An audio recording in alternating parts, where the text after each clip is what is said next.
Hey everyone, this is Angie with Olymp Trade, and in this episode, we'll talk about the second full trading week of January 2020. Ready? Let's go. On Monday the 13th, check for trading opportunities with the British pound. At 9:30 a.m. GMT, we'll have manufacturing production and GDP. The last few readings have been on the positive note. Some Brexit tensions have been lifted with Prime Minister Johnson and his majority in Parliament. The United States and Great Britain may start negotiating a trade agreement now that Brexit is on the horizon.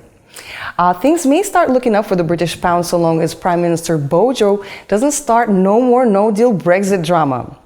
On Wednesday the 15th at same time, 9:30 a.m. GMT, we'll check how prices are rising in Great Britain with the release of inflation. Remember that a higher than expected reading will be bullish for the British pound, while a lower than expected reading will be bearish. On Friday the 17th, we'll check on retail sales and how people in Great Britain were spending money in December. With the easing of trade tensions and the holiday season, retail sales may pick up. Now, the Olymp Trade options platform provides a rate of return of around 82% on pairs like GBP USD. On Monday evening, check for trading opportunities with the New Zealand dollar. At 9:45 p.m., we'll check on inflation for the fourth quarter. October third quarter CPI was above forecast, and in November, the RBNZ, which is the Reserve Bank of New Zealand, left the key interest rate unchanged at 1%, while the markets were expecting a 0.25% rate cut.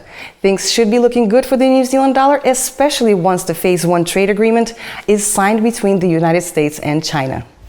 On Tuesday the 14th at 1:30 p.m. GMT, we'll check on United States inflation, although it's likely to remain within range of about 0.2% month on month.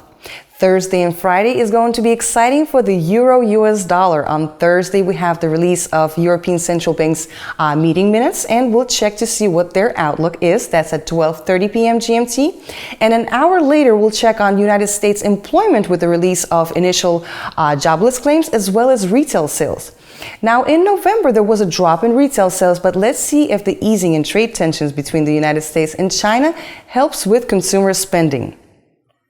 On Friday, we'll start the day at 10 a.m. with Eurozone inflation, followed by United States real estate sector with housing starts and building permits, which is at 1:30 p.m. GMT. Later, there's also U.S. industrial productions at 2:15.